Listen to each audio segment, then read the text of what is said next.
Hello guys, welcome back. Good morning hall. నిన్ననే ఇంటికి వచ్చాను నైట్. 2 days నుంచి వర్షం బేబస్సం, తుఫాన్ అంట. మేబీ నేను వస్తున్నానేమో, తుఫాన్ అంట. అలా మార్నింగ్ కొంచెం చల్లబెడితే అలా వర్షం మా పొలం చూడడానికి వెళ్తున్నాను.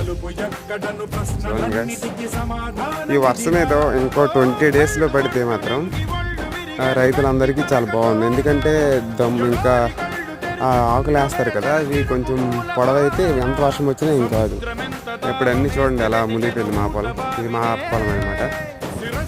మా నుంచి ఉడుచుకునే కొబ్బరి చెట్టు అది. ఇప్పుడు చూడండి చిన్న చెట్టు కానీ పెద్ద కాయలు కాస్తాయి.